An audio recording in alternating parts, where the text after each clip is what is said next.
So if you have constipation and rectal bleeding, it could be something very serious. So in this video, we're going to talk about what are the causes of that and what to do about it.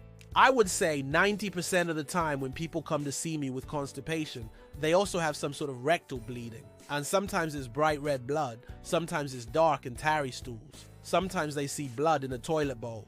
Sometimes they find blood on the stool in the morning on the toilet. Sometimes they have blood mixed in with their stool. But usually when you have constipation and rectal bleeding, it's coming from something called the hemorrhoids, okay? The hemorrhoids are these little vascular structures inside the anus and around the anus that become inflamed because of the increased pressure down there due to the constipation. And so as you strain and you're constipated and you're having hard stools, all that does is it increases the pressure down in the pelvic floor, which increases the pressure in the veins and the vascularity down there, which then can cause the hemorrhoids to bleed. Now, it could also be due to some type of infection or inflammation in the colon itself, such as diverticulitis, okay? Diverticulitis is where you have inflammation in the colon. You might even see blood mixed in with the stool or blood in the toilet bowl. It could be a sign of cancer.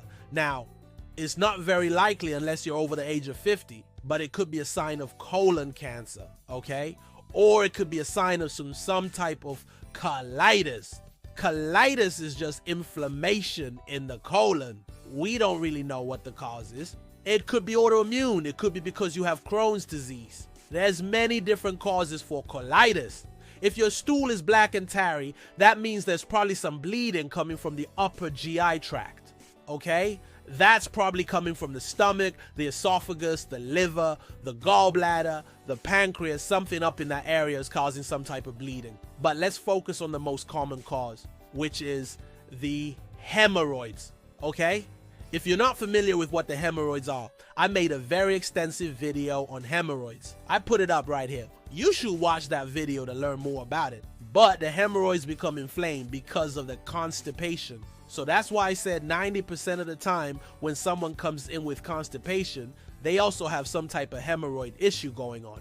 The best thing to do for the hemorrhoids is to fix the constipation, because the hemorrhoids are right down at the end of the tube, okay? At the end of the digestive tube, right at the anus, they're right there at the end of the digestive tract. And so what you need to do is you need to get things moving through the tube. You need to soften the stool so it's not hard and difficult to pass, okay?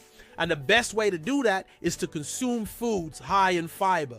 And I'm talking about the soluble fiber, the type of fiber that actually dissolves in water and helps to lubricate and bulk up the stool so you're not constipated anymore. You're having regular bowel movements. And the best food for that is the gelatinous fiber. This is a fiber that's already been digested by the manufacturer, by the body, and it comes out as this long slimy string. And so it really helps to lubricate the entire digestive tract. Another good source of fiber is the silicon dioxide. Silicon dioxide is found in oat fiber, for example. And silicon dioxide, when you consume it, it really helps to add bulk to the stool, okay? It doesn't necessarily lubricate as much as silicon dioxide does, but it adds bulk. And this is one of the reasons why Metamucil works so well for constipation. Now, there's also insoluble fiber that doesn't dissolve in water. I've done videos on both types of fibers. I will link those videos below in the description.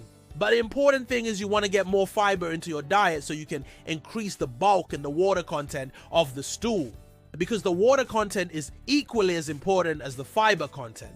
In fact, I think sometimes people focus too much on the fiber and they forget about consuming enough water. So whatever you do, make sure you're getting enough fiber and water so you can bulk up the stool and lubricate the stool so it doesn't have to be hard and difficult to pass. And that's the main reason why you're having rectal bleeding. Now, there's some other things that you can do to reduce the bleeding from the hemorrhoids. There's some herbs that you can use topically. For example, witch hazel, okay, has been used for hundreds of years for any type of irritation in the anus. So you can buy some witch hazel pads and just rub them on the anus to reduce the inflammation. You can also get some relief by using a sitz bath. A sitz bath is where you sit on the toilet and you put warm water in the toilet and you let it spill over the anus. The warmth and the water will help to relax the anal muscles and reduce the inflammation down there, okay? And so before you go to bed at night, spend 10 minutes sitting on a cyst bath with some warm water running. Another thing you can do is after you have a bowel movement in the morning, you take a little bit of olive oil or coconut oil and you rub it on the anus to help lubricate and moisturize the area. The anus doesn't produce its own lubrication, especially if you're constipated. And so it can be dry and cracked, and that can also cause some bleeding. So you want to keep the anus moist and lubricated. There's also some B vitamins that you can get that will help to heal the lining of the colon, which can help to stop the bleeding. In fact, vitamin B12 injections can work really fast to stop rectal bleeding. You may also have rectal bleeding because of some type of infection in the colon, okay? You may have E. coli or some other type of bacteria overgrowth in the colon that's irritating the colon and causing some bleeding. The best remedy for that is something called a colonic. If you haven't gotten a colonic before, you should learn more about it. I've done several videos on colonics. A colonic is where you put a tube into the rectum and you flush out the colon with water. It's an enema. And the reason why the colonic works so good for reducing bleeding in the colon is because you're flushing out all the old stagnant waste out of the colon and replacing it with clean, healthy water. The colonic is the only treatment that will actually clean out the colon and replace it with clean water. Even an enema won't clean out the entire colon. It won't go past the sigmoid colon, okay? And so a colonic will go all the way up into the ascending colon, across the transverse colon, down the descending colon, into the sigmoid, and flush out the entire colon with water. And so if you're suspecting that you have some type of bacterial infection in the colon, a colonic is the best remedy for that. Also, you might want to start taking some probiotics to repopulate the friendly bacteria in your colon. There's another condition that can cause rectal bleeding, and that's called ischemic colitis. Ischemic colitis is where you have reduced blood flow to the colon, and so the colon becomes ischemic. There's not enough oxygen, there's not enough nutrients, and it starts to break down and you can have bleeding from that. If you have ischemic colitis, the best remedy for that is to improve the circulation to the colon. The circulation to the colon comes from the aorta, from the celiac artery, the superior mesenteric artery, and the inferior mesenteric artery. And so if any of those arteries get blocked, you can have reduced circulation to the colon, which can lead to ischemic colitis. If you have a blockage in the aorta, we'll see what's called an abdominal aortic aneurysm. That could be the problem. If you have a blockage in the superior mesenteric artery, that could be the problem. Or if you have a blockage in the celiac artery, that could be the problem. Now what you can do to improve the circulation to the colon is to start taking enzymes, okay? Enzymes will help to break up any clots that might be in those arteries. Also, you can start taking garlic to help thin the blood. You can start taking turmeric to help thin the blood. Cayenne pepper will help to improve circulation. So there's many things you can do to improve the circulation to the colon.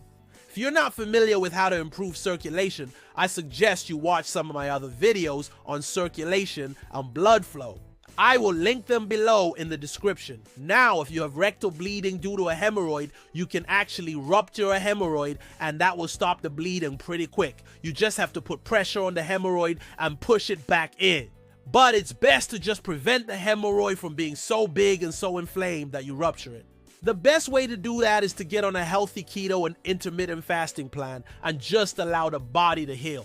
So if you're new here and you want to learn about the healthy keto plan and how to do intermittent fasting, I put the link down below. Check it out. So I wanted to make this video on constipation and rectal bleeding because this is something that I see every day in the clinic, and usually it's something very simple like a hemorrhoid that's really easy to treat. So I hope this video was helpful. Hey, before you go, if you're benefiting from any of this content, please share your success story in the comments below.